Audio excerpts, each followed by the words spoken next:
I'll start and I'll invite Mike Higgins to commence the speeches, please. Right. My name is Mike Higgins, and I've had the honour of being one of your 4 deputies for the last 9.5 years. I won't go into my background at this time, but my manifesto will give you all the information you need to know about me. Since entering the States Assembly, I played a very active role in trying to hold ministers and civil servants to account for their actions, as was recently revealed in the Jersey Evening Post, which listed those who are the most active and inactive members in the States. Despite being diagnosed with cancer and undergoing treatment over the last 3 years, I was ranked as the 3rd most active States member in terms of questions and propositions brought to the Assembly. I was closely following Deputy Jeff Southern and his sidekick, Deputy Sam Messick. Now, I hate injustice, and much of my time in the States has been spent helping those who've been badly treated by States departments, agencies, and the legal system. Although the vast majority of our civil servants are very good, there are some who have gone rogue and are corrupt. These individuals have abused their positions, lied in court, or otherwise perverted the course of justice, and caused serious damage to their victims and their victims' families. Now, I want to see them in court to answer for what they've done. I also want to out those who've been protecting them or turning a blind eye to their crimes when substantive and credible evidence is in existence. Corruption is a cancer that has to be cut out of the public sector, for if it exists in one department and people are allowed to get away with it, it will spread to other departments and affect every citizen in this island. I also feel our political, economic, and legal systems are broken and in need of major overhaul. And if re-elected, I will do my very best to try and help repair them. I also believe that we've been badly let down by successive councils of ministers who haven't been acting in the best interest of the island or the people of Jersey. We need to bring population under control. We need to adopt a fair and balanced taxation policy that does not penalise middle and low earners in our society as it does now. We need to prepare for a post-Brexit future which may or may not have serious implications for the island. We need to prepare for the coming tsunami in the economy over the next 5, 10 or 20 years, when it's estimated that 45% of existing jobs in the island could be lost with the increasing use of artificial intelligence, machine learning and robotics. My voting record in supporting ordinary men and women and children in this island is second to none. I want a better society for all islanders and not the few. I want to narrow the gap between the haves and have-nots. I want our children to be able to get reasonably priced housing rather than having to live at home with their parents.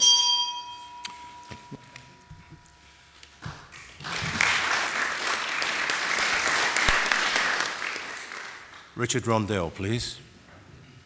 Thank you. Good evening, residents of St Helier 3 and 4. My name is Richard Rondell. I'm currently one of your existing 4 deputies, and I'm seeking re-election because I want to work hard over the next 4 years to address some of the challenges that we face as a parish and our island. 3 of the challenges that we need to address over the next term are protecting the environment, providing better housing with more open space, and ensuring that we have a sustainable population policy. Tonight, I shall be outlining my vision in respect of these issues. The other 2 main areas include education and poverty, which are outlined in my manifesto. Firstly, however, I wanted to let you know that over the last 4 years have been the toughest of my life. There was a time when I thought I'd never be able to put myself forward for election again. I would like to thank you all for your support that you have shown me. Please know that I am now more ready than ever to fight for you and to fight for a fairer Jersey. We need to do more to protect our environment, whilst we need to deliver more affordable housing for young people. This shouldn't come at the expense of our environment.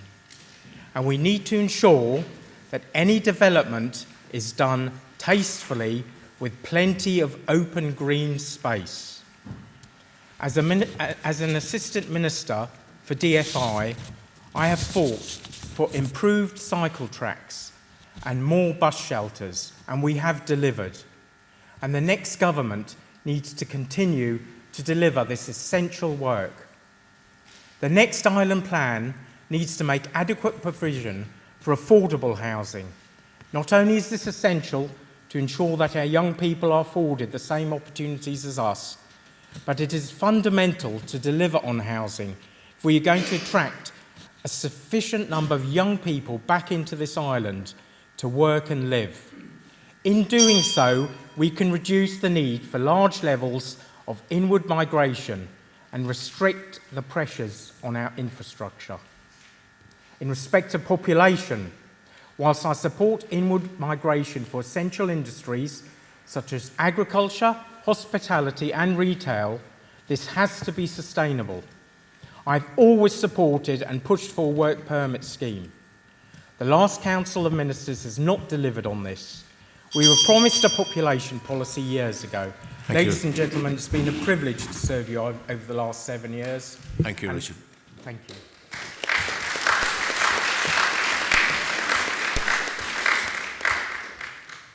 Guy Dufay, please. Well, I haven't been down here for 10 years, but it's nice to see some familiar faces, and you've all aged a lot better than I have.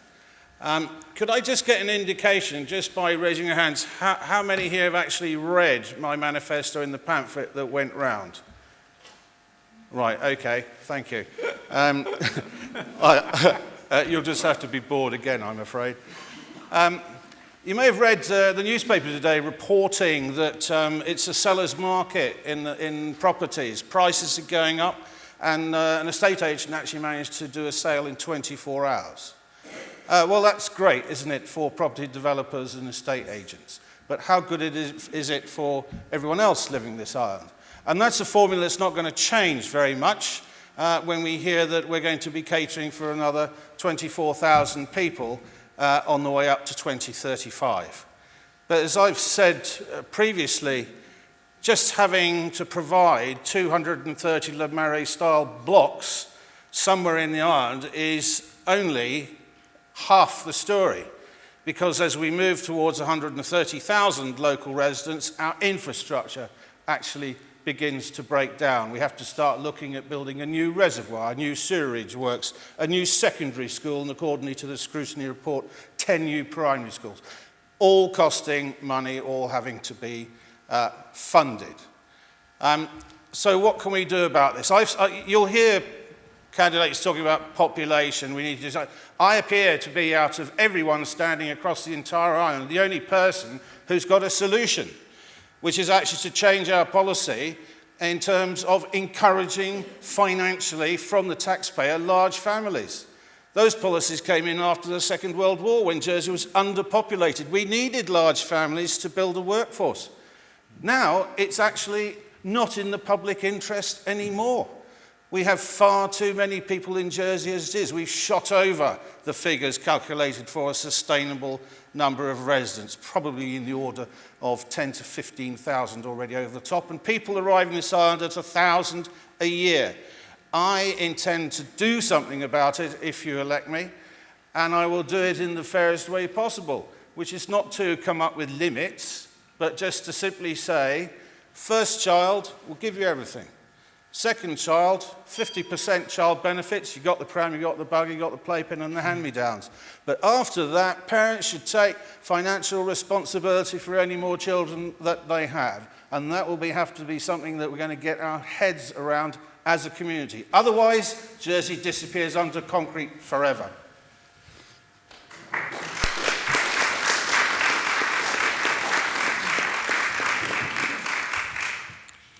Mary Helier, please.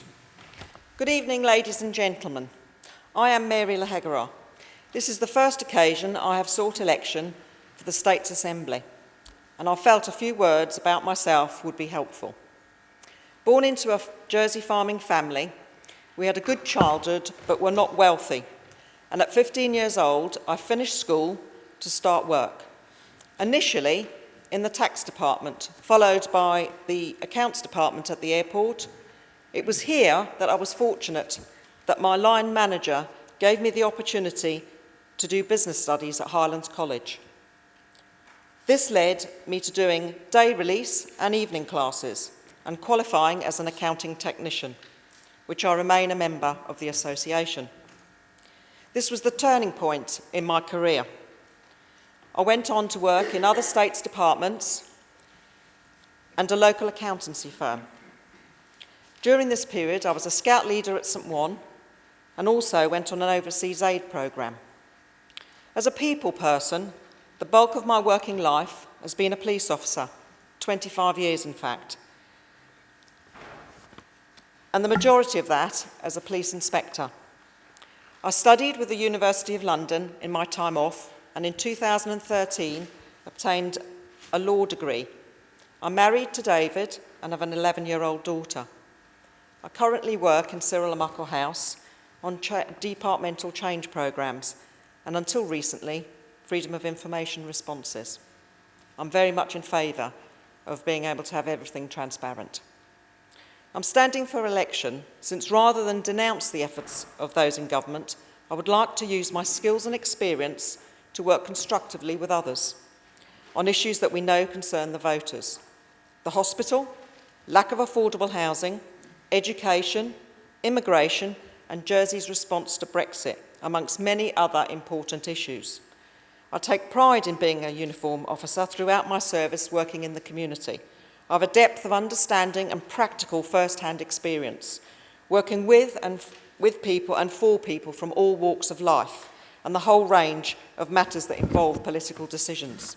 Cases affecting the young, the old and vulnerable, mental health, road safety, antisocial behaviour and crime, amongst many other issues affecting people's quality of life.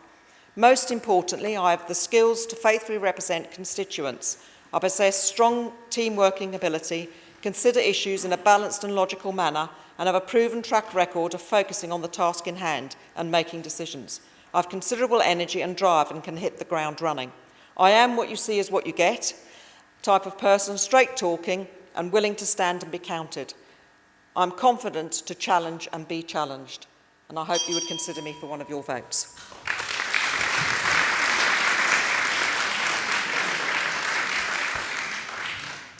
Jackie Carroll.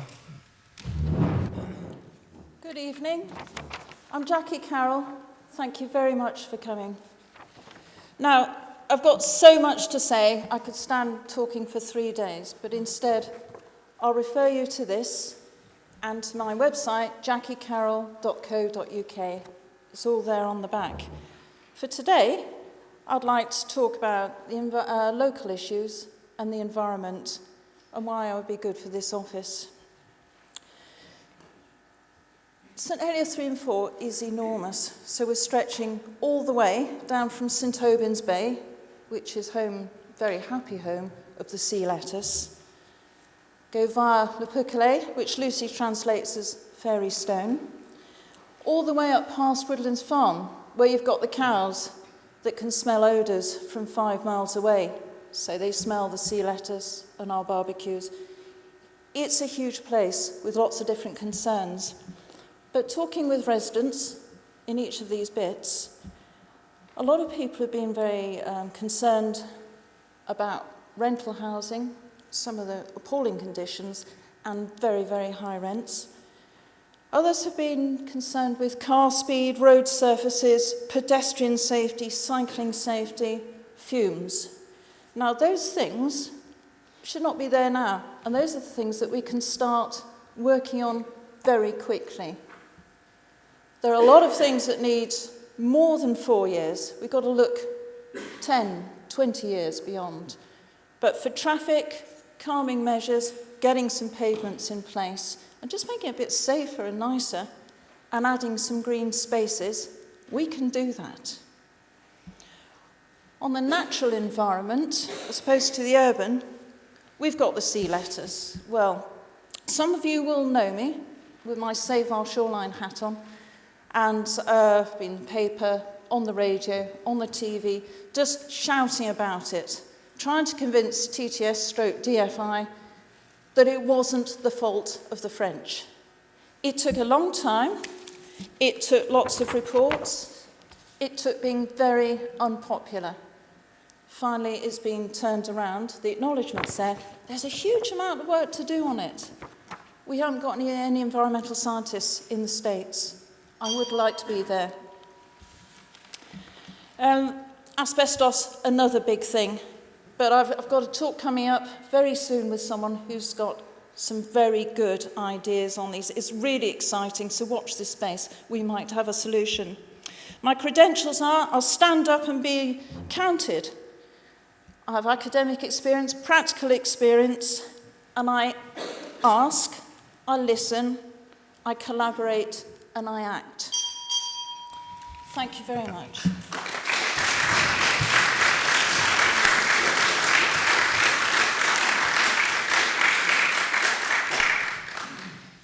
Mary Ayling-PHILLIP.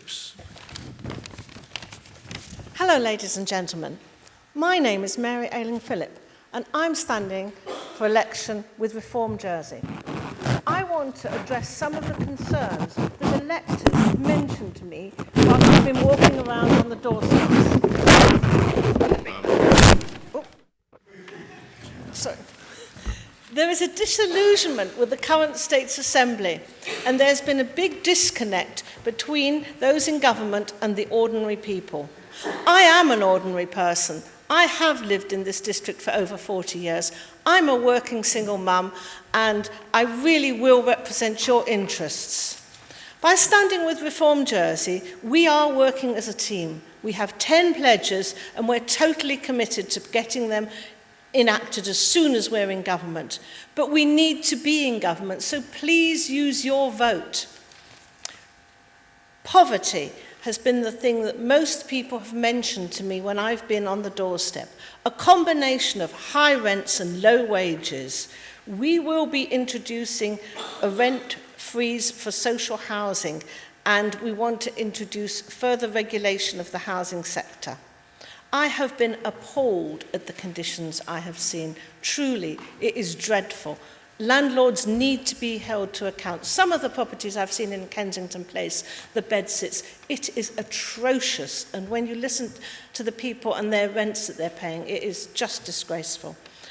We will press for a minimum wage of £10 an hour, and we will enforce the regulations with 0 hours contracts. Poverty is putting people off visiting doctors and dentists. This is making people's health far worse. People are stressed. That's one of the big things that people tell me. They're working 2 or 3 jobs just to make ends meet. We have to address a better life balance. We will push for 3 weeks annual paid leave. As a working mother, I understand this. We need better childcare, we need more after-school care, we need better provision from the youth service, because people are just working such long hours. Retraining local people is another issue that is really important. We need to be able to give people opportunities to retrain, to fill those skills gaps. We need to help with the course fees, and we need a more flexible attitude from Social Security. I've also been involved with extending and improving public parks. I'm in the St Helier in Bloom group, and many people have mentioned to me that the parks are so important. They add to the quality of their lives. It's somewhere for sport, it's somewhere for community events, and it's somewhere they can relax. I've been involved with projects to involve pupils from Hope Valley School in extending the Val Andre, and it's also a good way of combating loneliness, beach cleaning, and I would like to continue with these sorts of projects. Please vote for me and the team from Reform in the forthcoming election. Thank you.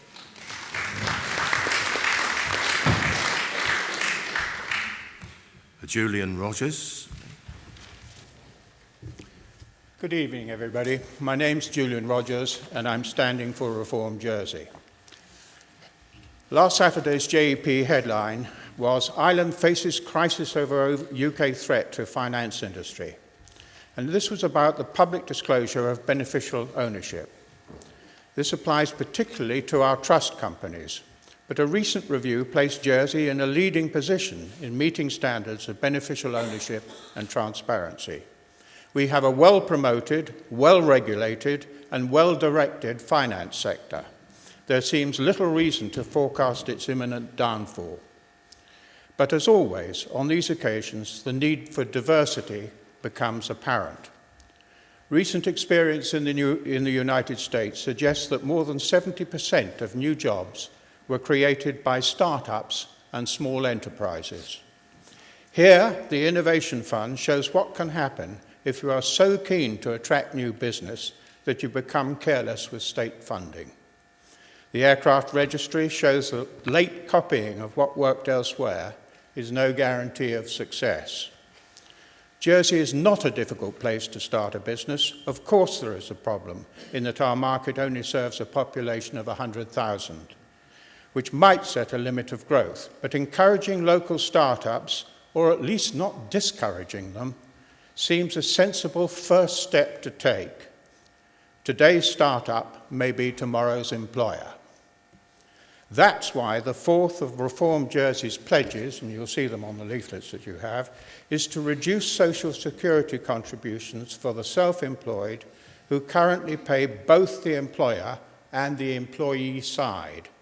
This reduction could be on a phased basis. In my personal view, this is not enough. We need to take a second step to reduce the disincentives to starting a business.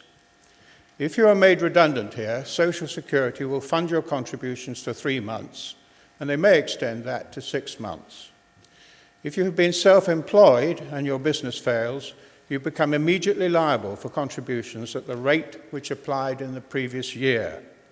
Surely a closer degree of parity would be desirable. As page 10 of the Reform Jersey Manifesto puts it, and there are 36 pages, small businesses are the bedrock of our economy, employing local people and creating local jobs. The government should be on the side of the people who want to start the business, helping to create an environment where those with initiative who take on the risk are supported, and to enhance their chances of success and to provide a safety net if things go wrong. Please vote Reform Jersey. Let's get the jobs done.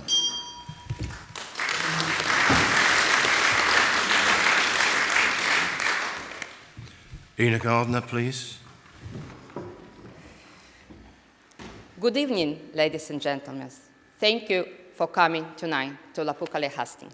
My name is Ina Gardiner, and I live here on Manor Park Road with my Jersey-born husband, David, and our 2-year-old daughter, Mia. I'm an independent candidate, and I have not accepted any donations towards my campaign cost.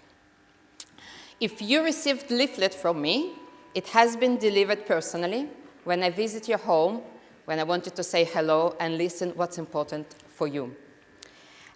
English is not my first language, but Jersey and St. Helier are my first priorities.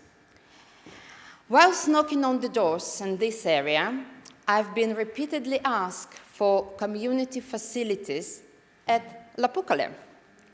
And I'm very pleased to be able to announce here that after meeting Jane Moy, the chief executive at Centrepoint, we have been offered a space at no cost to start our clubs. Today I had a meeting with a senior youth worker here, Christy, and she'll be very happy to support and follow the retired residents club in the morning. So we have a space, we have somebody who is ready to organize it. Last week we had a meeting with Active Jersey, and apparently there are funds available for community exercise. And this hall is available in the morning. We really need to put things together to get it moved, and it's not necessary it will cost extra money for the taxpayers. It's just there, and it's important to put it together. We have, and we can create beautiful community hub with clubs for all ages at this area. And I would like to get a community feel and I started already steering group for La Pouquelaye Association. And if anybody of you would be interested, or you have an idea what should be done in this area, or it can be also Queen's Road, La Closeways, the nearby estates, please contact me. I will I will fight to get a fair deal for St. Helier. We need equal taxation and equal representation. You can find more details about my professional life manifesto on inagardiner.com. And one more point, I have contacted Simon Crocroft and this Mark Hutchison to make available spaces to come with the car and park at Rouge Bouillon School. We do have spaces available, and I've just received 2 hours ago email that we'll have extra spaces at fire station. Please come to vote, and please consider one of your votes for me. Thank you.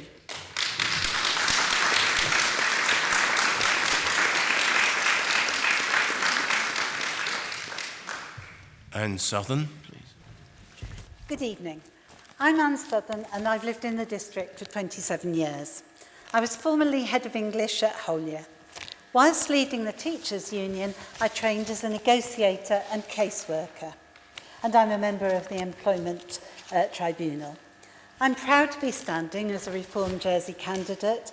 I believe only a team standing on a shared manifesto with 10 key pledges can deliver the change that we so urgently need.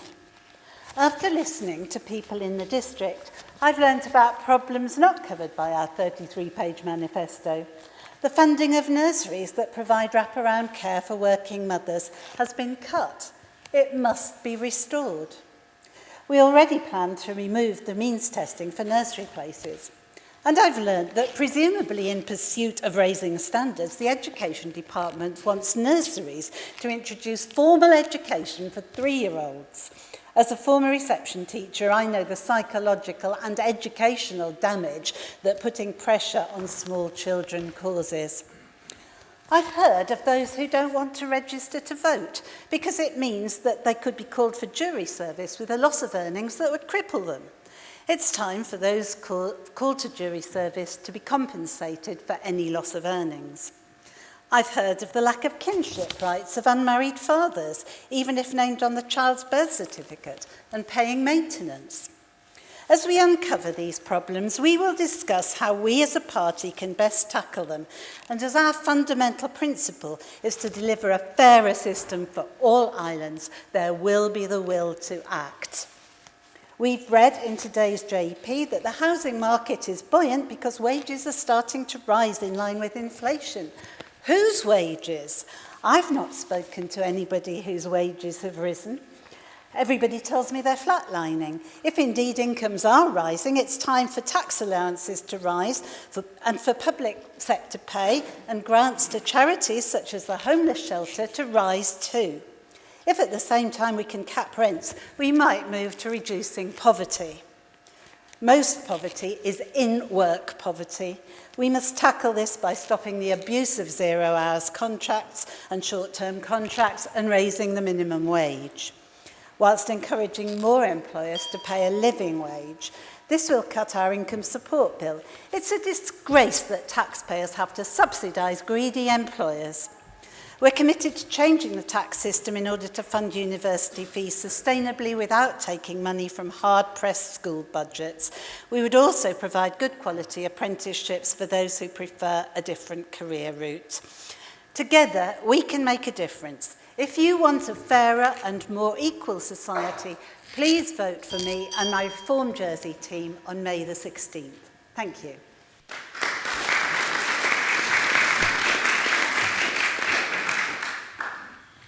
Steve AHIER. Good evening, ladies and gentlemen. My name is Steve AHIER. I am a Jerseyman and I have lived in our parish at First Tower for over 30 years.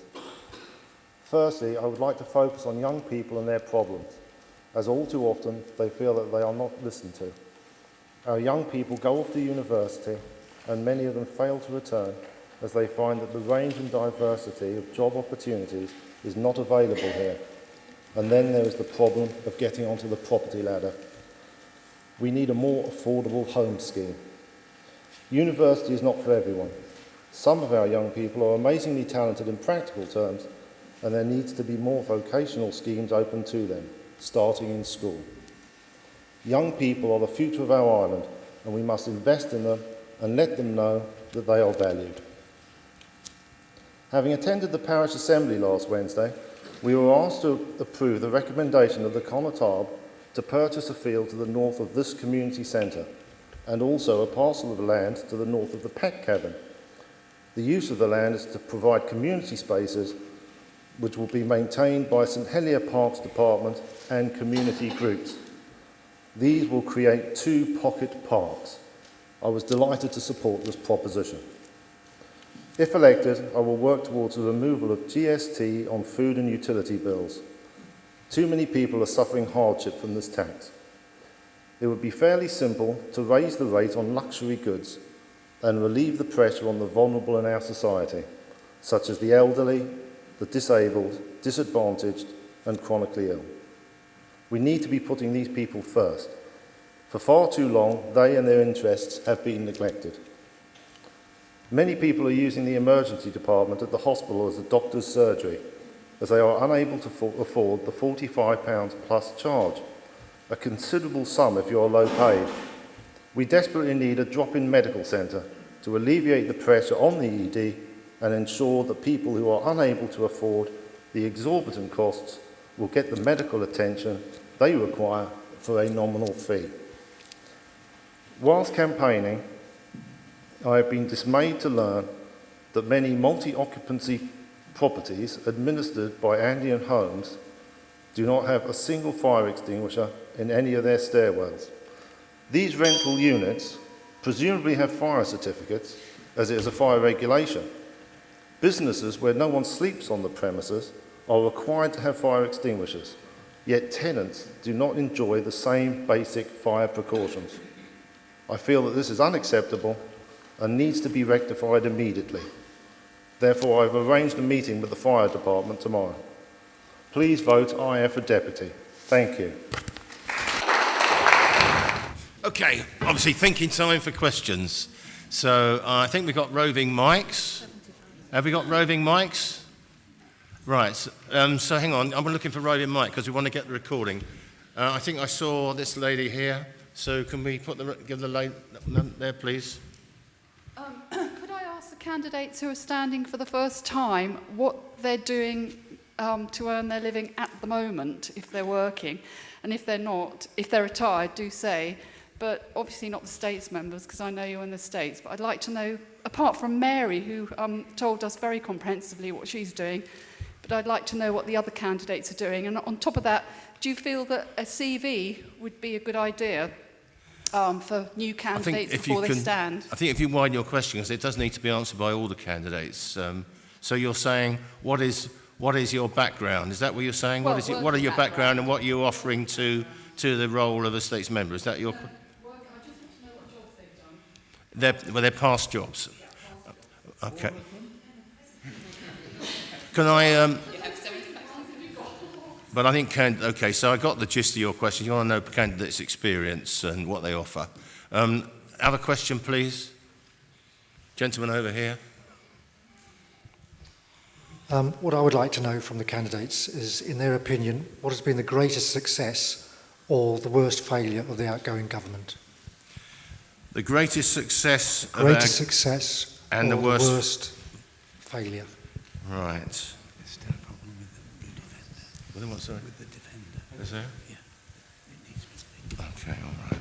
Let me just get the show on the road. I think the first person to answer that question is Mary AYLING-PHILLIP, please. Right. Yep. Okay.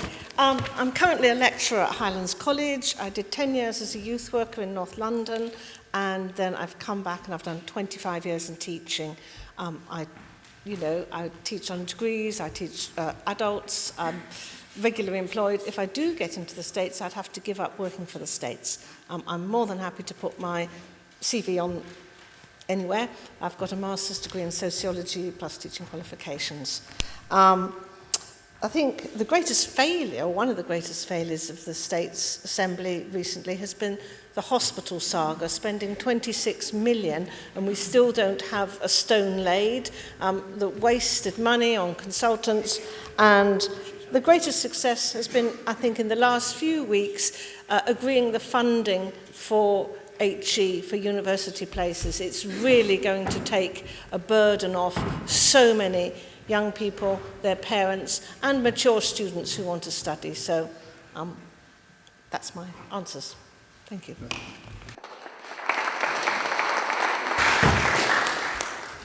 Julian Rogers now, please. CV. I own and run a software house, have done so for 25 years. It's the longest established software house in the Channel Islands. Before that, I was the director of British Midland Airways. Before coming down here, I came down to work with Intra. Is that enough? Successes, I actually think that the way in which our status is being negotiated over Brexit is being done quite well. It's a difficult job to do. It seems, you can never tell what the outcome is going to be, of course, but I feel that the government is making a solid effort at it, talking to the right people, and I feel relatively confident that they're going to be doing a good job on it. Greatest failure, possibly the hospital, but Mary's already said that. So I think generally failing to look after our people. If you think about it, we're talking about minimum wage, but we've been prompted to do so by the excellent organisation Caritas. Surely we could have done something before. Thank you.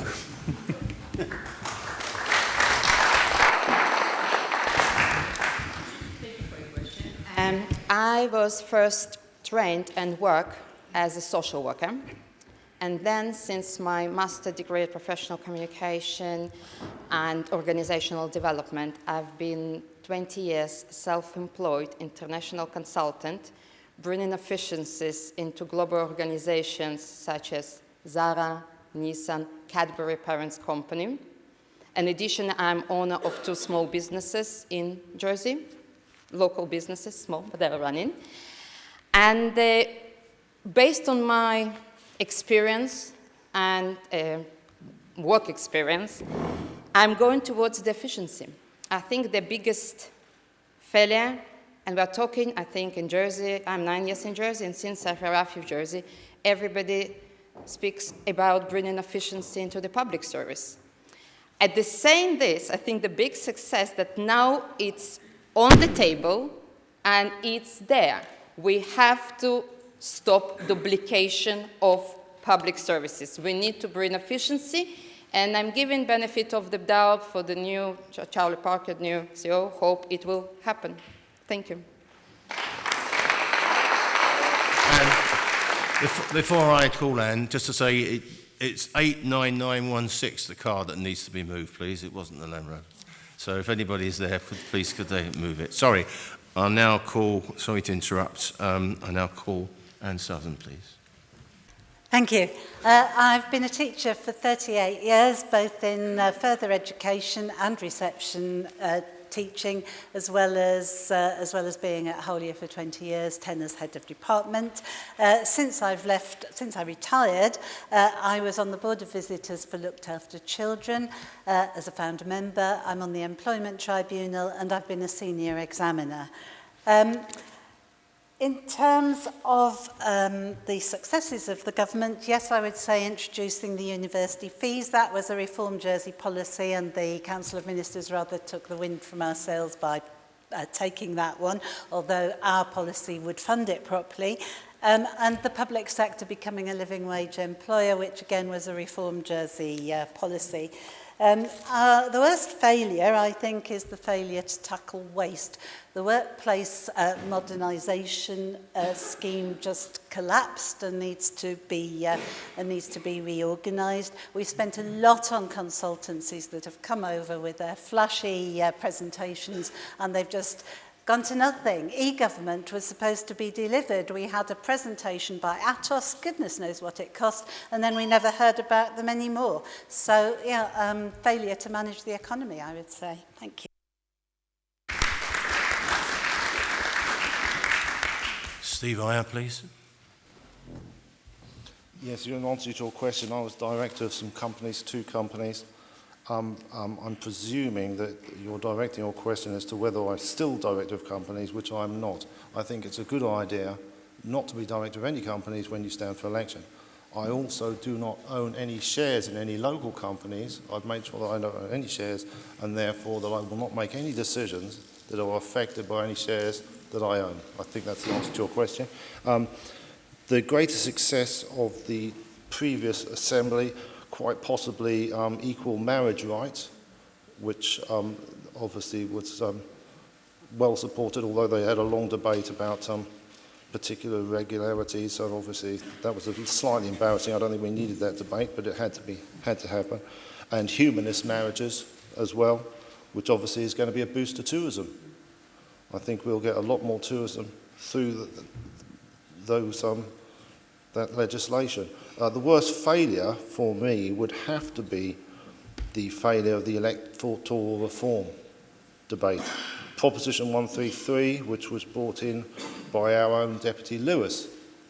And this was, as you know, to have districts, 6 districts, and unfortunately this failed. But I think in the next assembly we must address the problem of the constables sitting in the States. They do need to be removed from sitting in the States. Thanks very much.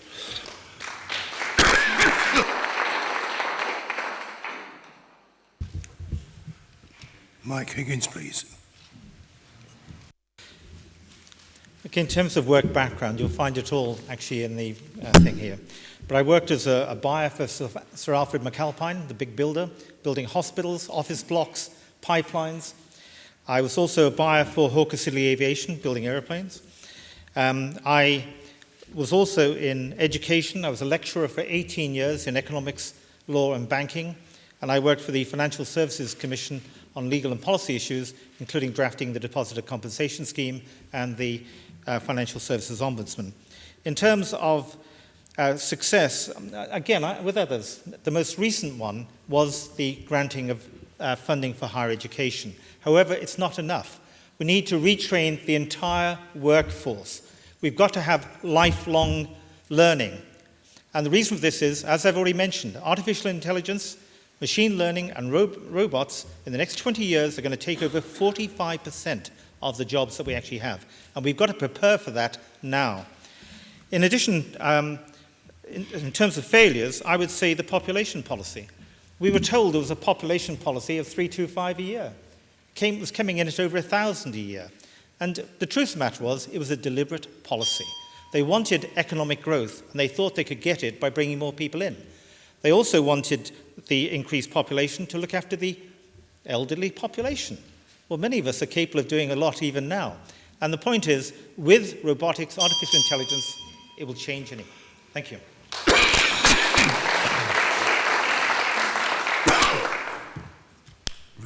Richard Rondell, please. Thank you for the question. I'm an existing States member, but before that I was earning substantially more money than I am now, which I'm pleased to say, not through the enormous amount of credentials that Mike had, because I'm not that through hard work, and I was proud to do that. On the issues of successes and failures over the past few years, well, delivering sufficient affordable housing has been a big problem. One of my first questions in the States was about the Summerland site and the urgency for that to be developed. We're 6-7 years later, and the place still hasn't, it's been started now at last, but it's far too long. Now, planning and the island plan has got something to answer for this, because years ago in the 2002 island plan, there used to be H1, 2, 3 and 4 sites. So if a site was stalling, then you moved on to the next site so that it wouldn't delay building and delivering of affordable homes. and this has been the bugbear. I'm pleased to say that there are a lot being built in terms of... Is that my time up? No, still going. Oh, sorry. In terms of successes, well, a lot of them are to do with constituents, and I've dealt with 4 attempted suicide cases over the years. Thank you. Thank you. Is that it? Yeah, afraid so, Richard. Yeah. Before I call Guy, I'm sorry, I've got 2 more numbers now. I got Jeep J55874 and car J89916. I've been asked to read those numbers out. They're blocking people in that somebody wants to move. So now call, please, Guy DeFay. I remember Dick Shenton used to say, you know me, I'm a Jerseyman born in Albert Street. But apparently you don't know me. So a quick run through is I have an honours degree in law. I spent most of my career in television, starting locally at Channel TV and going on to work on the most highly acclaimed international news programme in the world, the ITN World News, now discontinued, which had me as programme editor and presenter, and we had 150 million viewing households worldwide. I also work for CNBC Business News, so I know a bit about that, and I work for Euronews, because I speak French. Success in the States. Well, since I left, I haven't noticed anything of note. When you were there. So I will just remind you that I do detail. All those lovely stainless steel beach showers, that was me. And I also got the Jersey Heritage holiday lets off the ground, which is now fantastically successful, profitable, and got Seymour Tower on the BBC Coast programme, and that went round the world. Failures, well, I'll go all night on that. It's pretty dismal. What you want is someone who can represent you with passion, and I think I've got some of that.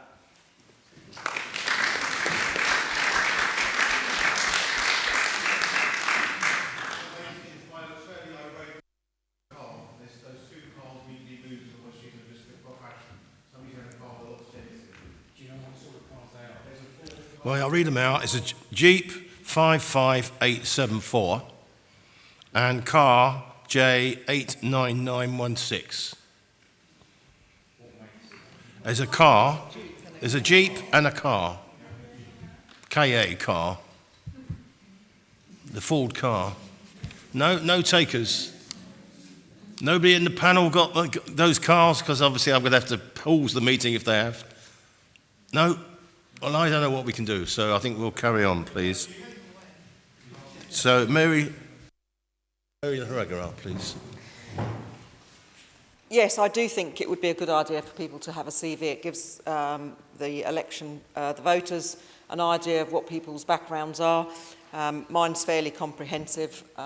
Although I spent 25 years in the police, that is quite a breadth of different areas. I had secondments to the Metropolitan Police, and I also did 6 months in Edinburgh as well, giving me an opportunity to work with the LGBT community alongside collecting food from supermarkets to distribute to those that were homeless and in shelters. In relation to the successes, I think, like one of the other candidates, we appear to be moving well in relation to Brexit. I think we seem to have got a grip of that, if we can, that is, because obviously nobody really knows what's going to happen when Brexit comes, but we do appear to be doing the right thing.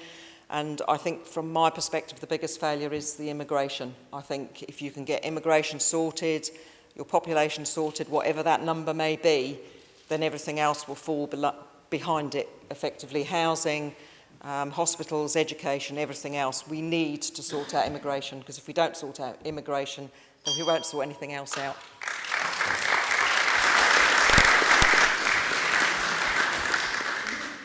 Jackie Carroll, please. Yeah, thank you for that.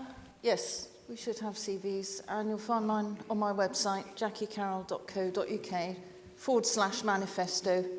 and it's there. What have I done in the past? I taught for over 20 years in schools and colleges. Once I stopped that, I've run conferences and workshops on search engine optimization, on how to write books. I've got a nice little monthly earner from my books on Kindle, which just bring in enough to go out to restaurants a few times a month. Currently, I had my own business it's still ongoing, started 13 years ago. I'm just winding that back quietly at the moment, just keeping current clients, but it's ready to pop back into action if needs be, and that's a web design business and search engine optimization. I'm also a trained nutritionist. Basically, I would be earning a lot more for less time and less hassle if I don't stand. Why am I standing? Really, it's because of one particular massive failure on the government, and that is the environmental disasters that we are having and that are about to happen. And various politicians came to me and said, look, please come and stand. We need an environmentalist here. Successes, I really hope Charlie Parker is going to break down our silo mentality and start getting everyone talking.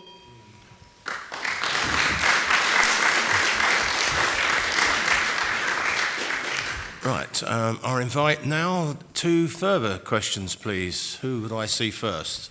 Gentleman over here, please. Will you pass the roving mic, please?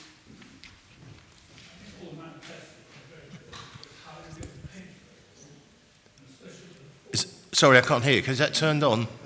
Just can you speak to it again? Just about.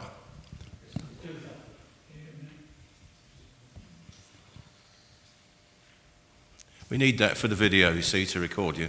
Go on. Sorry. That's better. I think all the manifestos are very good, but how are we going to pay for them all, and particularly the Reform Party?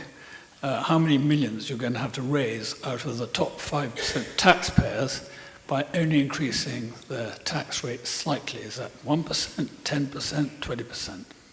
So your question then is, obviously, it's got to be answerable by all the candidates, is tax and spend policy, is that right? Please. What is your tax and spend policy? Thank you. I think that's the first question. See another one, so another hand, please. You hear me? Yes, yes. Okay, I just want to ask the candidates, relating to this specific part of St Helier 3-4, so the Pouquelaye, Queen's Road, Rouge Boyle. What do you think are the particular issues this area faces, and how would you address them?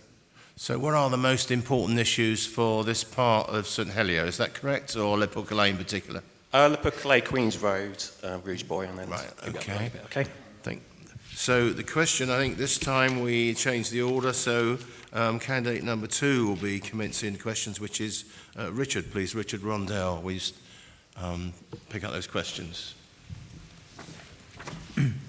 Thank you, Chairman, and thank you for the questions. How to pay for everything? Well, there's currently a full tax review going on at the moment, and we've got to look at the outcome and implications of that. I don't want to see people's taxes, the basic rate rising. I think it would put Jersey in a very dangerous place. I would like to think we're starting to see ourselves going through the recession and coming out on the other side. Compared to many other places around the world, we're actually performing reasonably well. I know it's difficult, which is why I support, in poverty terms, more education to those that are having difficulty, and a view towards looking towards the living wage, which I think will be a good thing to bring up the most difficult people that are struggling. But alongside that, we need to introduce a work permit system so that people do not drain on the population. We used to have them in agriculture, and it worked fantastically. On the most important issues around these areas, one of the big problems is always, and I get loads of calls about it, is speeding. And every single road, sorry, I'll elaborate more if you want to speak to me after. Thank you.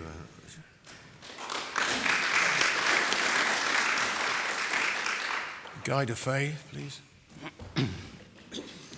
Well, if you actually study some of my policy suggestions, particularly the major one, which is about cutting back on population, it actually makes money. It's not going to cost money. Taking away child benefits from third, fourth and fifth children means you're not spending. And you'll find I've got a track record for this sort of thing. I can't give you detail, but I can tell you when I was minister at TTS, I personally handled one commercial contract, a multi-million contract, which got us a massive discount for the states. And in one stroke, I actually paid my salary for all 6 years of representing you in number 3 in one hit. What's the most important issue affecting around here? I'll go back to where I started. 230 Le Marais-sized blocks.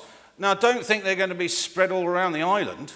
The policy is to put new residential accommodation into St Helier, around the town. And guess which is the one section of town that's still got a few fields, still got a few open spaces.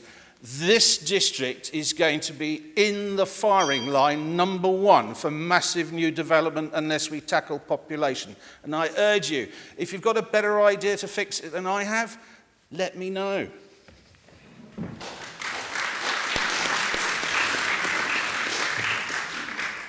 Mary Le Heggerar, please. Firstly, I wouldn't be in favour of increasing taxes across the board. I think, somebody's already said, they are looking and reviewing the tax situation at present. I think we need to look at what we spend and where we spend it. I think we need to have a look at, they've already started to look at reforming of the states, cutting back on senior management levels. So I think there's a lot to do in relation to the money that we spend on our public services across the board, and that needs to be done properly. And I think we need to make sure that we spend what we have. We don't have, these ideas that we can do everything, because it's not possible unless we all want to pay 40-50% of tax. I think in relation to the issues around St Helier, I did some walking this morning, and it's very clear to see that there's some quite big building sites. I think we need to be very careful about some of the smaller roads around schools in particular. I think we need to make sure that those roads are safe and try and reduce the traffic if at all possible.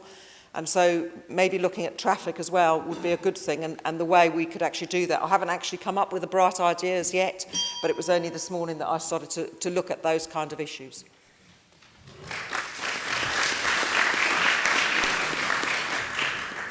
Jackie Carroll. So how are we going to pay for it all? I'm not a tax expert, but I do know who to go and ask, such as Tracy Valois, and I can understand the answers she gives me. However, what is glaringly apparent to me is that we could make so many more efficiencies and just save a shed load of money to begin with. And we really need to decide what's important. We've got this absolute fiasco over the hospital, for example. We could build it more cheaply elsewhere. We're looking at building a world-class airport. Do we need to spend that much money? Why not just a very good airport that does its job? Things like that we can really cut back on. Until we find out, get a good population strategy, find out a little bit more about what's going to happen after Brexit, I think we just need to watch and start looking at different scenarios and be ready to leap into action when the time comes. Issues in this area. Well, I used to teach at the old JCG down there. It was an oasis of calm at the time. Well, it certainly isn't now. And if I walk up there or drive up there and I see someone pushing a buggy, my heart is in my mouth for them. It is just, it's awful. What's that? Oh. So housing, the packed-in housing, standards of some of the housing. Of course, we've got some super houses here too. And the isolation that some people feel around here because they can't leave their house, it's too busy. Thank you, Jackie. Was that the double one? I'm afraid so.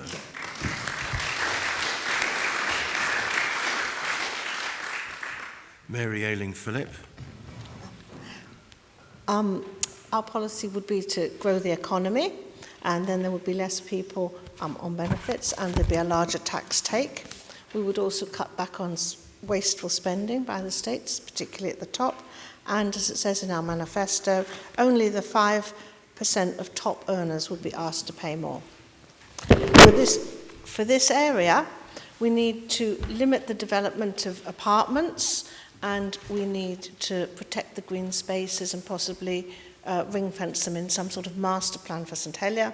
And for this area, possibly forming a residents group to stand up for the rights of the residents in other parts of town. We have the West of Town Community Association, there's the Half Day Park Community Association. These groups are very powerful, can lobby the states, can lobby the parish, and possibly that would be a good thing to do up here. Thank you.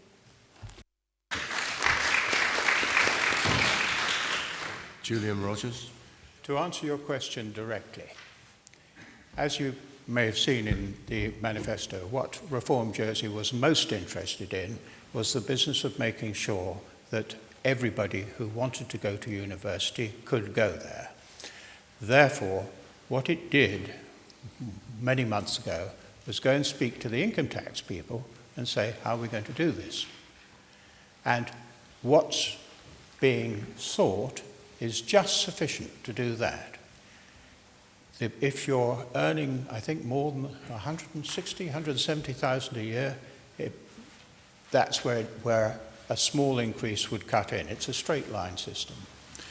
I will also say, to be absolutely fair, that you remember me saying that Social Security needed to be altered for people who become unemployed. And if you look at the rest of that manifesto pledge, it says that we may want to carry on the straight line take for Social Security for people in employment, because as you know, it stops, it's cut off at a cap. Okay? True answer, it's in the manifesto. Pouquelaye. Normally, here, you've got a built-up area, there are roads problems. You have a lot of one-way systems. People tend to ask for pedestrian crossings and things like that. Ouch. Thank you. I will start with the second question. As I mentioned in my open speech, I started a steering group to create a Pouquelaye Association, which will lobby, and everybody is welcome to join and approach me and talk with me about it. Second, pedestrian safety, and in my manifesto I've stated that I will support constable calming traffic measures, and also will introduce to push forward pedestrian crossing and pavement at Laratrade and Edgecombe Society. We know this places that's almost impossible. 15 minutes we can wait to cross the road there, and unfortunately, a man was killed last year and have several accidents. So this is one of other priorities.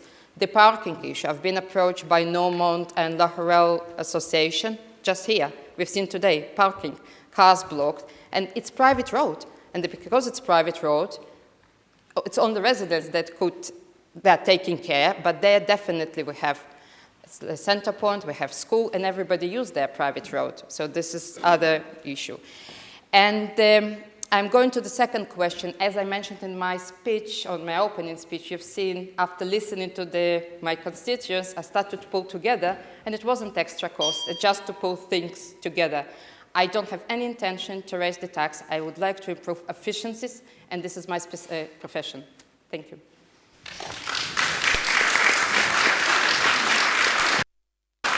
To answer in a little more detail about our tax plan that would raise 6 million that would fund higher education sustainably, what we would do is make sure everybody had allowances and then reduce the marginal rate of tax to 25p. Everybody would pay that rate of 25p after their allowances. So nobody would actually pay 25p in the pound because everybody would have allowances. But we've got the graphs to show that it would make most people actually better off, and only the top 5% of earners, which would be a single person earning more than 78,000 or a family without children earning more than 144,000, only they would be paying a little more, and that would raise raise 6 billion. If we need any more money, we can raise it by removing the cap from Social Security, because at the moment you pay 6% if you're earning up to 58,000 a year, and then you pay no more. So somebody who's earning 50,000 a year is paying 6% of their income. Somebody earning 100,000 a year is only paying half of that. And is that fair? So we're introducing something that would be more fair. Of course we would make savings. We're cutting government waste, and increasing the minimum wage would actually make sure that putting money into the low-paid means they spend it in the economy, and that boosts the economy and takes us out of a downward spiral. And I'm sorry I haven't had time for the other question. Steve Ayer. Yes, in answer to how do I pay for my proposals, the GST, which I want to remove from food, I would increase the rate for luxury goods to compensate. That would be my approach to the GST. The drop-in medical centre, which I am proposing, now currently it costs £45 to visit a doctor roughly, but the social security system also gives £20 to the doctors on top of that. Now, in England, the average cost of a GP visit to the National Health Service is £30. So my proposal is that you could have a medical drop-in centre and charge £10, and that would, especially for the elderly, people who have repeat prescriptions, it would be much, much cheaper for them, and it could still be affordable. There are other ways of raising tax. Obviously, there's a possibility of bringing in the National Lottery. We could have the National Lottery, and they fund lots of different aspects of society, including lots of sports facilities, lots of medical facilities, and there could well be some funding available there. Also, our 11K residents, the rich who are earning £145,000 plus, they only pay 1% on their tax. So there is some wriggle room there. And obviously, with reference to the local area, obviously the green lung space with the green, which we've got just behind us here, will be wonderfully beneficial to us all. Thank you. Mike Higgins, please. In terms of how we're going to pay for everything we actually want, it's very difficult. No easy answers. In fact, none of the candidates have got a complete answer because there isn't one. But let me just say that from the start, why are we in the mess we are? Well, one, we wanted a low-tax economy, and 0.10 was brought in. And 0.10 was the race to the bottom. Basically, our banks were paying 20% tax, and we reduced it to 10% for them. Every other company in the island went down to 0% tax. And it was largely done to protect the finance industry. But we need to get an agreement with Guernsey and the Isle of Man, because it's a competitive thing, for them to also increase their taxes on the banks, perhaps back to the 20%. It has to be done collectively, because originally it was a competitive thing. The Isle of Man thought they could get one up on us, and they dropped their taxes, and we had to follow. In addition to that, if we actually look at the tax system we have, it isn't balanced. I find it offensive that people who came to this island as 11Ks, as we knew them, entered into separate agreement with the tax authority on how much tax they pay. It's fixed for them. They're paying the same tax they negotiated originally, whereas every one of us, every year, the Chancellor, well, I say the Chancellor, the Treasury Minister, comes out with a new tax proposal and we all pay more. I want fair and balanced taxes. I also believe that those who can afford to pay more should. We need a proportional tax system. Thank you. I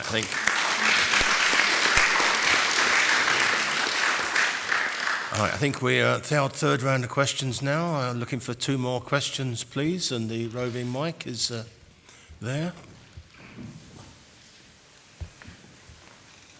Any more? There must be no more questions. The lady here I saw first, and then a gentleman there.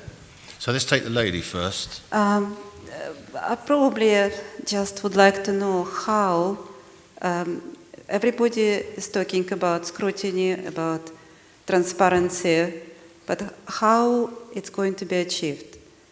Because at the moment, there are a lot of proposals in states which go through, without any proper financial planning. And they just rush through. So, really, my question is how can further transparency be achieved? So how the finances can be achieved? Is that your question? Well, how can the state's finances be achieved? That's what you're asking? No, my question is how the control can be done, because I give you an example. The removal of subsidies to private schools this summer were rushed through, which will lead to inflation in private school fees, which will effectively put further pressure on the school public education. Okay, so I think what I'm hearing you there... That's one of the examples. I think you're hearing... And I'm increasing the rents.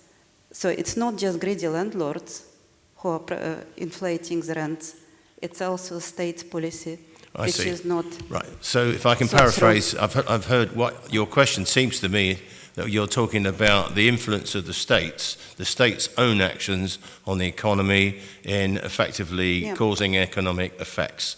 So, so that's the question you're asking the candidates to say how they will manage that. Is that correct? Yes. Right. Okay. So managing the state's impact on the private economy. Okay. So that's one gentleman here. Do you think the bailiff should remain as president of the States Assembly? And is this a matter for the Assembly to decide or for a referendum as proposed at the moment? The future of the bailiff, or whether it's for the Assembly or for a referendum. Very clear question. Thank you. So I think we start with Julian Rogers, please, on those two questions. Managing states' expenditure. Things can go wrong, particularly when states try to be entrepreneurs themselves. If anybody ever says to any of you, we need to fund our own state's airline or own state shipping company, just say no. You can see what happens in the Innovation Fund. People were trying to do a good job. It was a sensible idea, but if you try and do better, as a state concern, what investment experts are doing all the time, you're not likely to outperform them. And that's the sort of problem that happens when the states become involved in that sort of thing. The bailiff. I think it should be a referendum. I think that's the only sensible way to do it. I think probably we will find that since we have observers in the elections we're about to have, we will be told that what we're doing doesn't seem right. Now, we can decide as citizens that we want to keep it the way it is, or we can decide that we want to change it. My view is that we will probably want to change it. Thank you.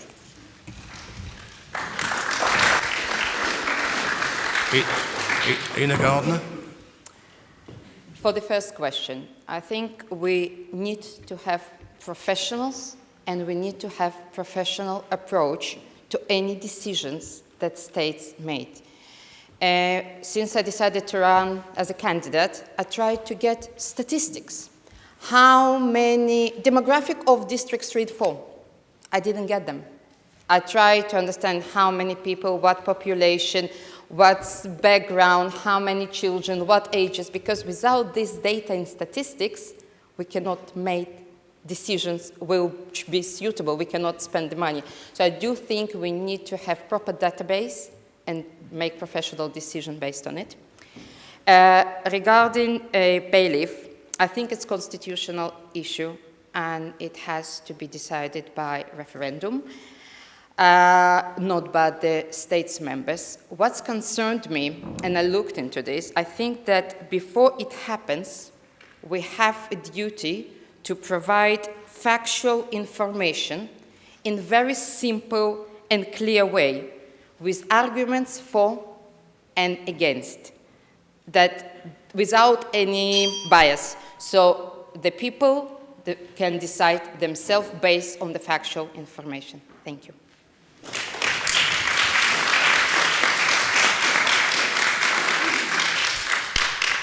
Anne Southern? Yes. I think we're seeing more and more measures brought to the states by ministerial order and not debated by the states. More issues need to come before the states to be debated, where the population can actually lobby their deputies and give their opinion on those matters that you were talking about. Also, we have some excellent scrutiny panels. Scrutiny panels work by examining evidence from experts. They are not politically biased, they are evidence-based and factual. And some very good scrutiny reports have been done and ignored. For example, before the last election, there was one done into children's mental health services. I read it before the last election, and nothing has happened with that. So I really do think it's time that scrutiny was paid more attention to, or people doing scrutiny really lose heart.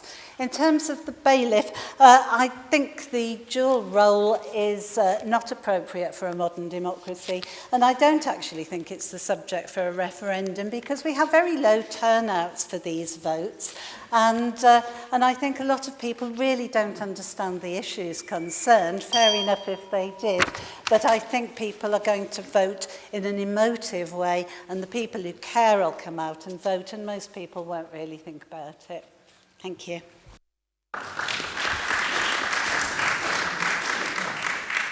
Steve Ayer. Yes, concerning the question of the bailiff, obviously we need electoral reform primarily, first and foremost. I do not see that there is any real point in having a debate about the bailiff before we've had electoral reform. We already have 14 members in the states who are unelected, and it would be perfectly possible that we could have a referendum on the bailiff, remove the bailiff, and then replace the bailiff with another unelected official, like one of the constables. So is that really progress? Is that the way forward? Now, I'd like to clarify, because I'm not against the constables per se. I do not want to remove them from the parishes. I want the parishes to continue to operate as they are now, with obviously the centeniers and fantineers and everybody else. But I think it's essential that they are removed from the states. They can run their parishes, but they do not even have the time. I mean, obviously the Constable of St Helier, Simon Crowcroft, has so much work to do relating to the parish that he cannot really put the same amount of time as other members into the states. And the possibility of having a referendum just on the bailiff itself is quite pointless. It's been said, nobody will turn out. You'll be lucky if you get 5% of the vote. Thanks very much.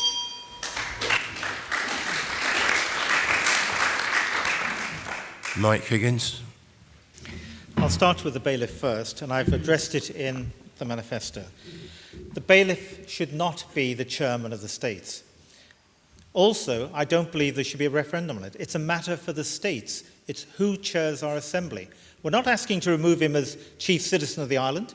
We're not asking to remove him as the chief judge. We're just saying if we have a parliament, the parliament should decide who its own chairman or speaker is.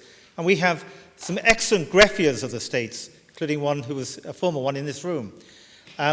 They could do it. We could use an elected member. We, on occasion, have done so when there's been debates where the bailiff has been conflicted. Also, the bailiff is paid £370,000 for the dual role. We also pay for judges to come in to sit when he or the deputy bailiff are in the chamber. It's crazy. Let them concentrate on running the courts and being the chief citizen of the island. In terms of, just to give you another example of this, the bailiff determines whether we can ask questions in the states. He's unelected, remember. We're elected members. We put forward questions, we put forward propositions. He can reject them, as I had when I was trying to deal with a major injustice over the wrongful suspension of the former chief of police. In addition to that, if we go back to the idea of transparency in government, yes, the Council of Ministers are exceptionally secretive. We don't know what's going on in many areas. We had scrutiny panels who were looking at the International Finance Centre. There was a report they wouldn't let us have, and there were other reports we were denied having. Thank you.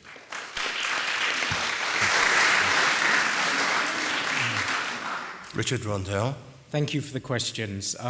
First of all, the bailiff, in principle, he should not be there It's not good value of public money for somebody earning hundreds of thousands of pounds like he is to sit in the States day on, day out. It's not right. However, and this isn't a cop-out, I would like to know exactly how we would organise somebody that's independent, and I don't believe it should be an existing States member, because that calls them away from their parish and issues and that. So I would need to know before voting for it who we would be able to nominate as the chair and backup chair. In terms of financial transparency, absolutely, and there's been a huge lack of consultation with the public in the past, and that's what it needs more of. An example, and what I'm against, is direct private grants. I first raised the issue of the film grants can be done, which it cannot be done now, but they gave a lot of hope to a lot of young people, and it ended up an absolute disaster.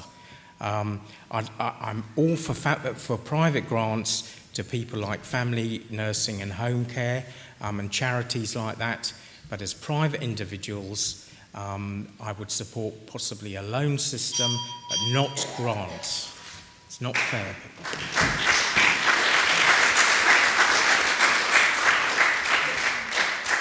Guy DeFay. I really don't know why people are getting excited about Charlie Parker. I mean, he turned up and then brought 4 consultants at £1,200 a day, apparently for 6 months. Charlie's Angels have now turned into Charlie's Bloodsuckers. They're all coming on permanent payroll. Now, if that wasn't bad enough, and by the way, the insult to Jersey is when we had a consultant doing the same time, Kevin Keane, he was only paid £600 a day. So that tells you something, doesn't it? Now, we now have the new consultants on permanent role and £400,000 being spent setting up workshops, consultants groups, and finding all sorts of ways to bang heads together to streamline the civil service. It's outrageous. I'm sorry, our current government have let things slip unbelievably badly. Now, I'm on myself for the next question. Oh, yes. I will be rigorously campaigning to retain the bailiff. Anyone who thinks the bailiff should go doesn't understand that that role requires an objective, judicially trained mind, not some geezer from the back benches or somebody independent. The bailiff, and anyone who tells you about separation of powers doesn't know what they're talking about. Separation of powers was to stop politicians manipulating judges, not the other way round. If you hear that, you know you're talking to someone who hasn't done their research.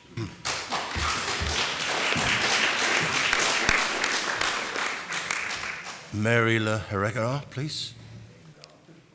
In relation to transparency of government and the finances, I've worked for the last few years doing freedom of information requests. And of course, a lot of people were able to ask questions. Sometimes the information was provided and other times it wasn't. I think the thing is that when it's crucial and it's in the interests of the public, then that information should be provided and it should be known. I think in relation to grants, and if you're going to withdraw them, then I think the people involved should be told in advance. I'm not particularly supportive of a lot of the other grants where we lost money, because I do think we need to actually assess what we've actually got before we actually provide the cash. In relation to the bailiff, I believe that, yes, there should be a referendum. I think the bailiff should stay. That's my view. That's what I've said before. However, I think because I think it's an historic, it's a historic role, I think that the public should be asked if the thought process is that they should be removed. That's my view. But I would say that, from my perspective, I would keep the bailiff.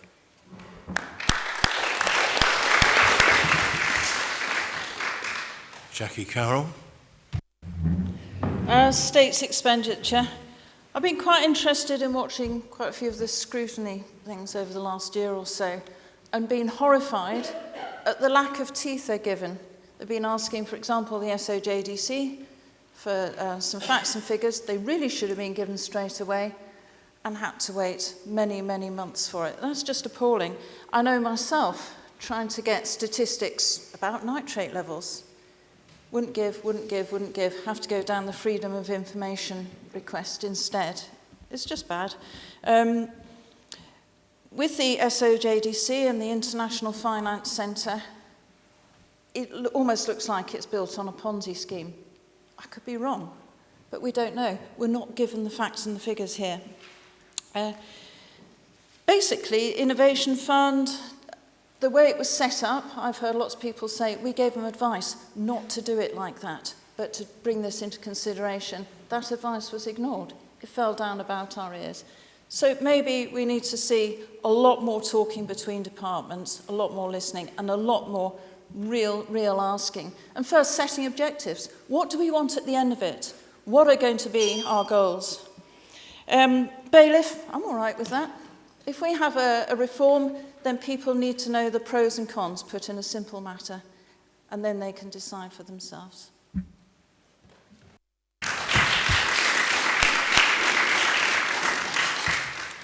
Mary AYLING-PHILLIP. The role of the bailiff, he should be removed from the States Assembly, and then he would have more time, or she would have more time, to concentrate on legal matters. With the states and the economy, well, there should be more data collected that needs to be reliable so that people know what's going on. The scrutiny report should be reviewed and put in the public domain and debated more fully. The economy needs to grow, and obviously the states does need to provide services which should be efficient. There should be the finance centre, yes, it's as others have said. Why is the states involving itself in something like that that could be run privately? And there should be far greater due diligence when awarding contracts. Thank you.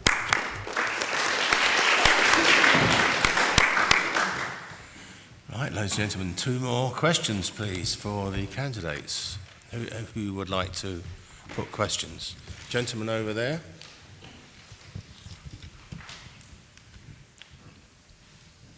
I see that the sports, some states members and some people are signing up for the sports. Are any of the candidates signed up for sport?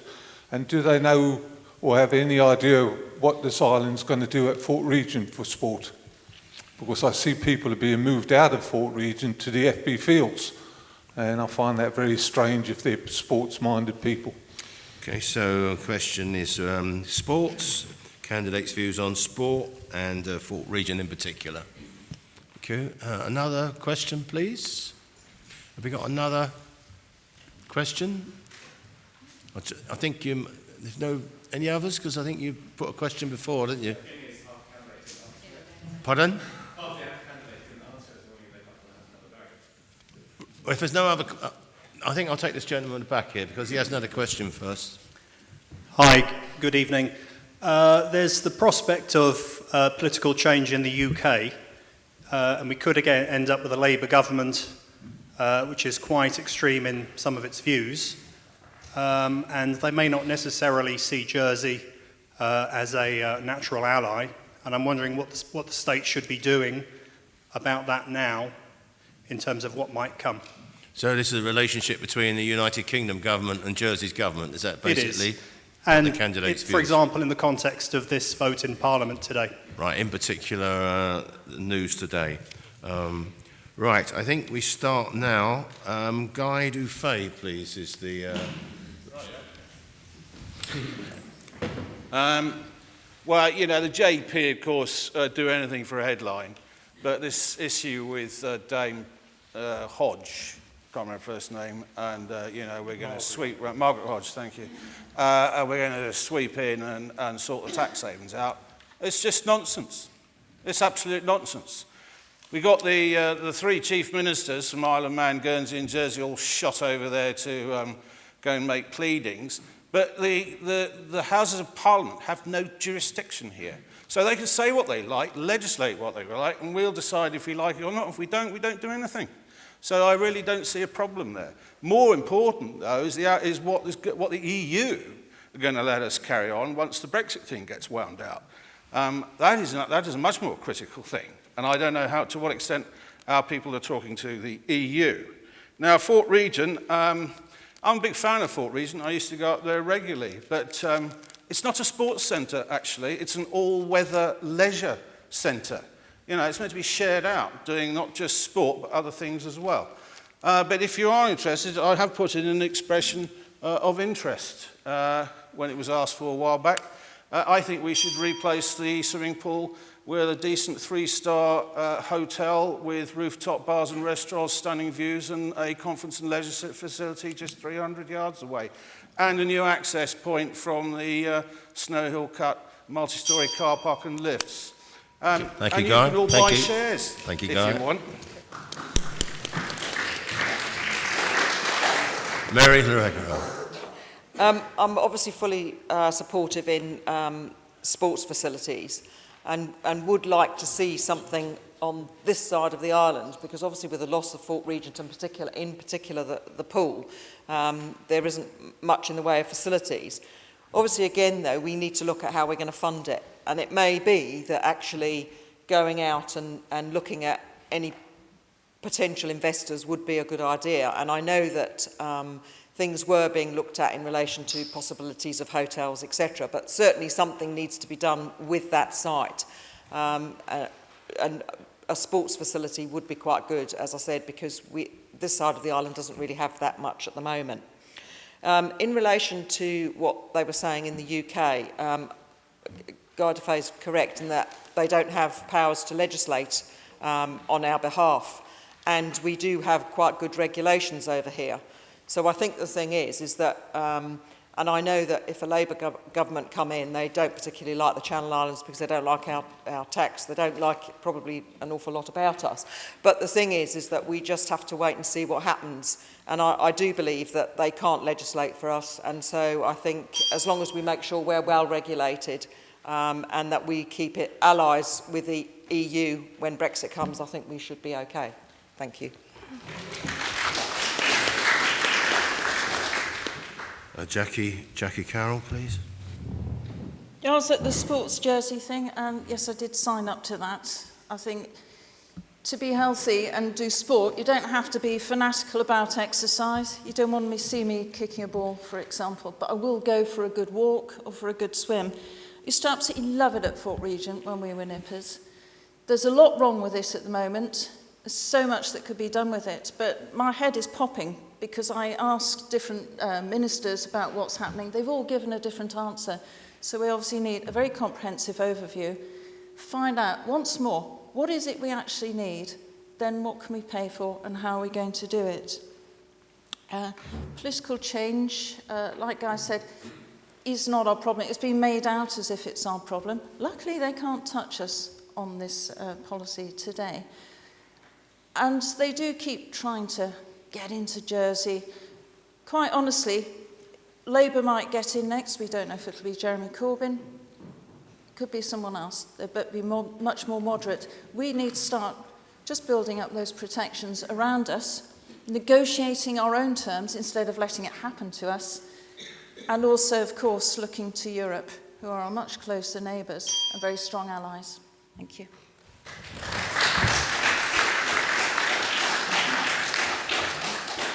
Mary AYLING-PHILLIP. All right.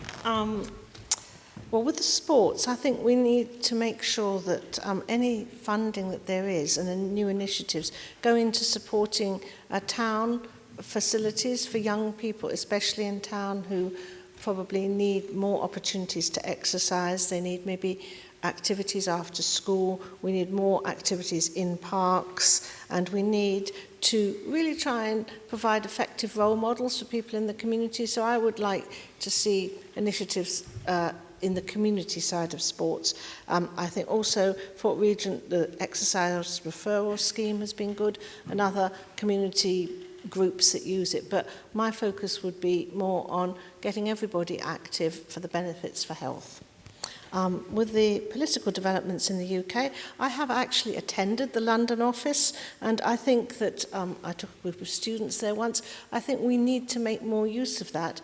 Our civil servants should be liaising with all the political parties in the UK, making more connections with Whitehall to see what is going on so that whichever government is in power in the UK, we've got contacts and we understand the direction of travel.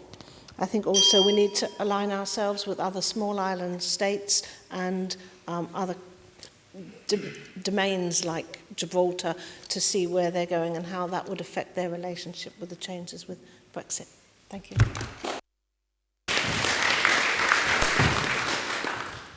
Julian Rogers. I think the United Kingdom political parties will be far too busy fighting each other to be particularly concerned about us. But I'm not quite sure that we're quite as safe as some people have made us sound. There's every precedent for direct rule taking place, and if you want to know where the precedent is, it's in Northern Ireland, where it's happened twice in our lifetimes. So they could intervene. Of course they won't. And of course the English political parties won't bother about us. We're doing our own thing and we're doing it well, and our finance industry supports some of the things that happen in the UK. So I'm not particularly worried. But I would be worried about the roof of Fort Regent, because I think it's only got 10 years to live. And they're trying to find somebody who'll fix it at a reasonable cost. I don't think it'll be in its existing form in 10 years' time. There's a problem about replacing it. Thank you.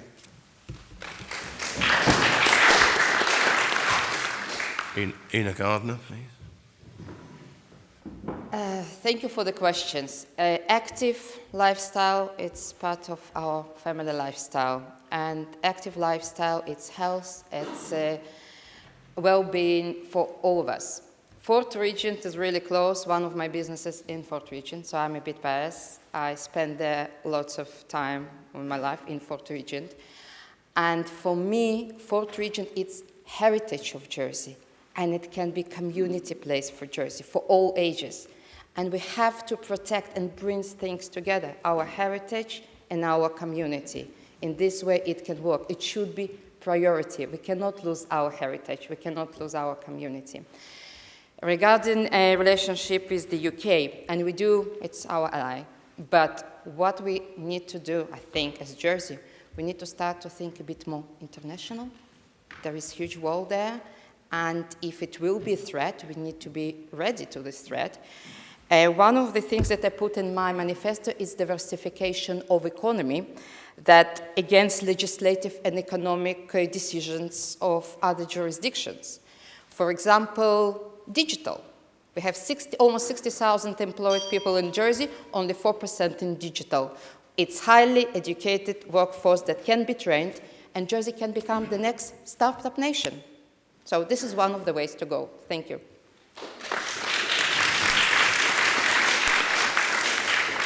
Anne Southern. Hello. Yes, I was at the Active meeting and I signed up. I'm very keen on sport and staying active. It is our policy not only to support sport and fitness in our school children and throughout our population, but also to support our elite athletes in competing in international competition. And that includes skaters, because skateboarding is the up-and-coming thing, and apparently we have some great talent in that area, so we need to provide a good skate park for them. In terms of finance, the UK doesn't really have jurisdiction over us. There's a danger from the EU imposing sanctions because we have companies without substance, the brass plate companies, and they're so important to our economy that we had to have 0-10 in order to keep them. But we need to work with our partners in Guernsey and the Isle of Man and work out ways of protecting our financial sector whilst adhering to world standards. And as I've got a few more minutes, just to say that Tracy Valois is planning to freeze tax allowances, and this would cost families in relative low income £400 a year. Thank you.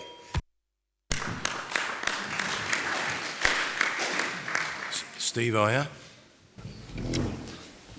Yes, in answer to your question, we have political change in government obviously quite regularly, and I don't think it's going to be any cause for concern as to who gets elected at the next election. Obviously, I don't think that will affect the relationship between Jersey and the UK.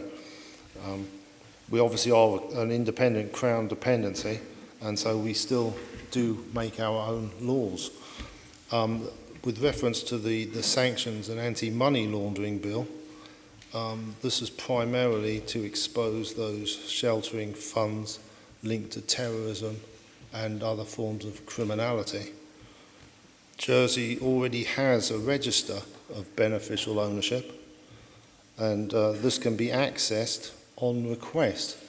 So if another jurisdiction needs to or requires this information, they can approach our states and the information will be supplied. So there doesn't seem to be any great need for an amendment to that. I don't think we're going to be facing another Panama Papers incident, if that's what you're concerned about. When it comes to the sports pledge, obviously the Fort Regent, I'd imagine that we've had talk of £10 million being required to redevelop the Fort Regent, and obviously it may be necessary to do that going forward, but I'm not quite sure where that funding is going to come from yet. Thank you.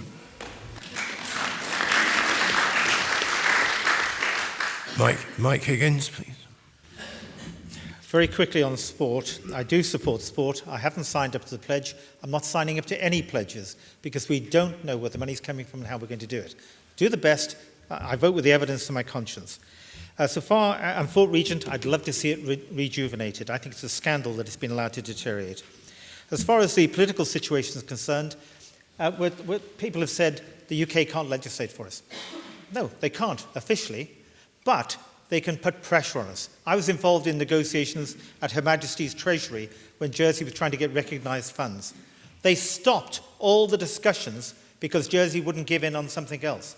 So we weren't going to make progress unless we gave in. They can use pressure to get what they want. So far as Europe is concerned, one thing about Brexit is the UK's veto is no longer there if they've left. And Jersey has relied on the UK veto to stop the EU imposing on us. So we're in for some difficult times ahead, I think. And as far as the UK government is concerned, it doesn't matter whether it's Labour or Conservative. If it's in their political interest, they'll do it. If you look at the vote today, Theresa May was lobbied by the Crown dependencies and said she would put an amendment in. They didn't get the amendment in on time, and they had 20 of their own Conservative MPs who were going to go vote with Labour. And therefore, you can't rely on any of the political parties. What the future will hold for us, I honestly don't know. I don't think anybody knows with Brexit and also with some of the things in Europe. But we have to resist pressure.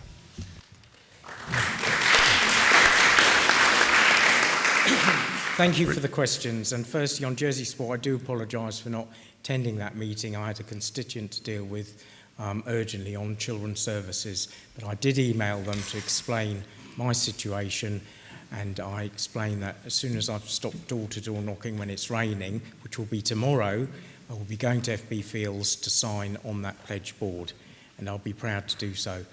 I was not happy that the parish of People's Park were charging people to use it. I'm glad to say they've actually taken that away now. They're not charging small groups of people. And it's been so satisfying to watch on a daily basis as the weather improves, more and more people using that park. You've got schools going there now, using it just to have running races, playing cricket, playing rounders, things like that. That's what People's Park should be used for, and it's about people having more health care and fun around it. My own young son uses it with somebody who trains them for sort of pretend boxing, I think it is. But it's all being active and focusing on somebody, and that's vitally important. Our relationship with the UK, Fort Regent, I hadn't finished there. There was a brilliant booklet produced with a skylift. Now, I want to see a skylift put there that goes up to Fort Regent. I think it's the long-term solution for... Thank you, Richard. I apologise to the other... I think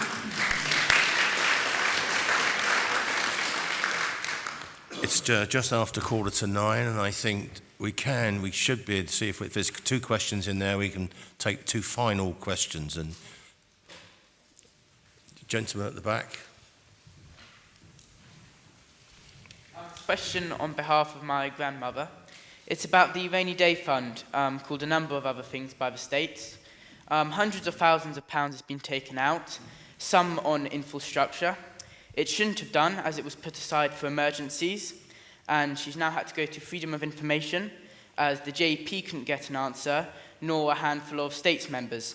And Do your you question? think it should have been taken out, and how are you going to put it back in? So the use of the rainy day fund, your candidate's views on the rainy day fund, yeah? Okay, thank you. Any other questions? Nobody else? Right, well, if nobody else wants to, I'll just put that final round to the candidates. And I think if you can be brief, you've stuck to time beautifully so far. And so we can probably finish by 9 o'clock as planned before. Ina Gardiner, please. Would you like to take that question about the rainy day fund? It's very interesting. This is the last question, and I'll be very brief. As I promised last hosting, there was a question that I didn't have information, and I answered on the Facebook. And I'm happy to call to your grandmother and to answer, because I always like to give my answers based on the factual information, and I don't have it now. Thank you.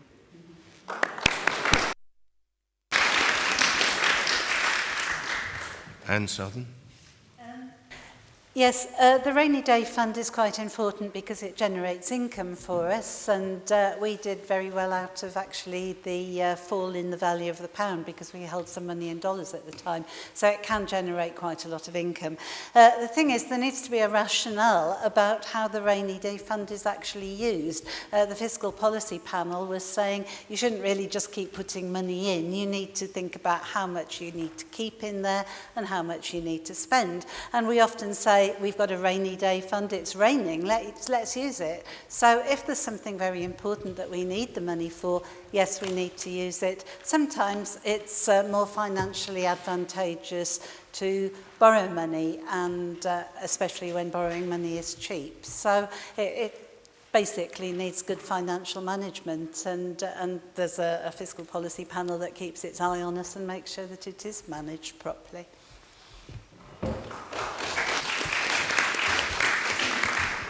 Steve Ayer. Yes, the rainy day fund has done well recently through investments, and it has benefited from that, and it has increased slightly. But obviously we've had the social housing, there was a loan to social housing, and obviously the new hospital, a great deal of money will be coming straight from the rainy day fund. The question on infrastructure, as you've had difficulty finding out about this particular subject, so have I, and I am unaware of how the money is going to be repaid. So I'm afraid I'm in the dark with you as well. Thank you. Mike Higgins. Right. Strategic reserve is absolutely vital. We're going through a very, very uncertain period at the time. Whether it be Brexit, whether it be sanctions or whatever, the banks could leave tomorrow if they wanted to. And the point is, 12,500 people work in that industry, and it accounts for 44% of our gross domestic, or gross value added. I'm also concerned particularly about one item. And I got a letter in the post the other day, I don't know if you did as well, about your bank account. And it mentions, I'm with Lloyds, and Lloyds said that we are part of the markets division. What's happened in the UK is, because of the financial crisis, which was caused by the banks largely, they ring-fenced retail banking from what they call the casino banking, the market banks. In the UK, they've separated them, so retail bank customers are reasonably solid. In Jersey, we've got a depositor compensation scheme, which, again, I wrote, but was modified when it came to the States. Instead of the banks financing it, the first port of call, if a bank fails, is our strategic reserve. That's where they go for the money first. And if there are sufficient assets left in the bank afterwards, then we can pay it back. It's scandalous. Now we are faced with a situation where with the casino banks. We need to look at the system again rapidly. Thank you. Richard Rondell, please. Thank you, Jack. Jack is actually my youngest son, and he's taken me a bit by surprise there, as I don't know the actual answer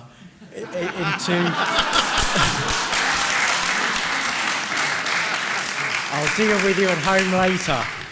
But what I would say is that the Strategic Reserve Funds has been giving, historically, exceedingly good returns and should be safeguarded. Now, this is why I'm in favour of, when we look at building a hospital or something, borrowing in terms of a bond which is far, far cheaper rate, guaranteed, than using a strategic reserve fund that is returning far, far in excess of a borrowing rate. And that's all I can say on that, Jack. Thank you very much. Very quickly, because I didn't finish for the tax. Before we raised the basic rate of tax, I'll give you one example. At DFI yesterday and historically recently, we've been raising money by selling J-plates at auction. Now, if people want to pay crazy money for that, let them do it, but we've been using that to erect bus shelters and improving cycle tracks and things like that. And that's what that money should be used for, the benefit of the public. Thank you.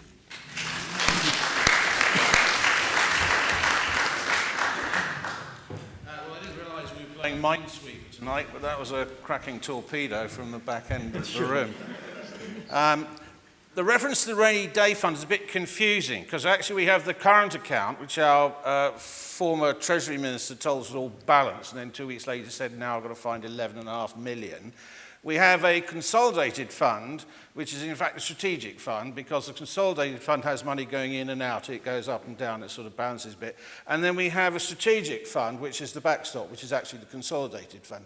So as you can see, Treasury don't really know what they're doing at any one state of play. About 30 years ago, some of you may know this, when we had money coming out of our ears, according to some politicians, our weaning politicians at the time, desperate for re-election, said, oh, this isn't really our money. We've got lots of spare money. It's not really our money. It's your money. So we're going to give it back. And believe it or not, at one point in time, only half of the residents in this island were paying tax. Everyone else had their money handed back in various this, that, installments, other. You may remember, all of a sudden, sky dishes spouted out, or propped up all over the place, and suddenly people had four-wheel drive. That was what it was all about. I think we should take a much more responsible approach, and we should build up serious funds. That money, by the way, should have gone into the pension funds, and we wouldn't be in the trouble we're in now. But I said, last senatorial elections, I said, you realise we're £1 billion in debt? No one believed me. Thank you, Guy. Where we are now. Mary Lehregaard, please. In relation to the question you're asking, I don't actually know the answer to that either. But what I will say is my understanding of the strategic fund is the fact that it's what the island needs if everything went bang. And so therefore, we need to make sure that that money is there for when it all goes bang, if it ever does. So I think the thing is that if they've taken money out, then it does need to go back. And hopefully, by proper investments, that will go back. And I think for things like funding of the hospital, that's why I think a bond is a good idea. It's exactly what they did for Andium, and it seemed to work quite well. So I think the thing is, it's about prudent management. And although I'm an accounting technician, I'm not quite as good as an accountant, I'm afraid.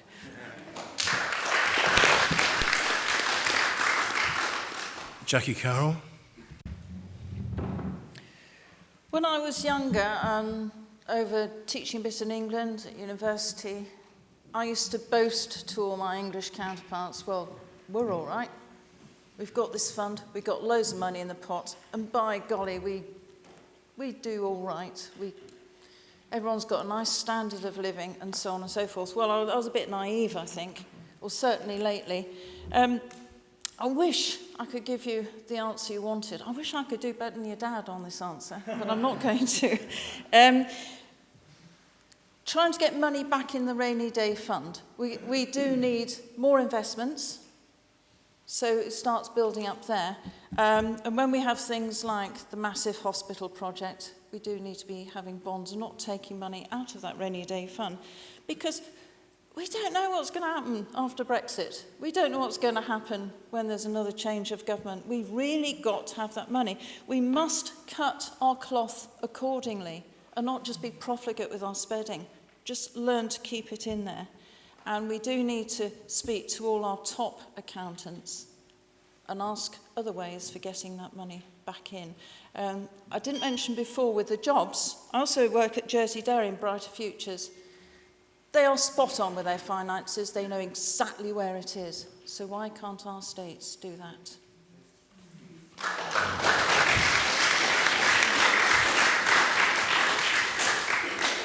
Mary Ayling-PHILLIP. Hi. I do remember the era when money was coming out of our ears and the time of Ralph Ibert, but I don't remember that the money had to be just saved. I believed it was saved at the time to be used for the benefit of the public whenever it was necessary. So I would think that in response to the market conditions, sometimes it's good to save, sometimes it's good to spend. There's different types of impacts now with globalization on our financial status. So I also believe it is the role of the states to provide services, and if that means spending some of the money to provide better services, so be it. Thank you. And Julian Rogers, please. And I'm the last speaker. Be relieved to hear. Well, it is a strategic fund, a reserve fund, and it does earn us interest, which is splendid. But you asked a particular question. You asked how it should be replenished. And the answer is obviously on sunny days.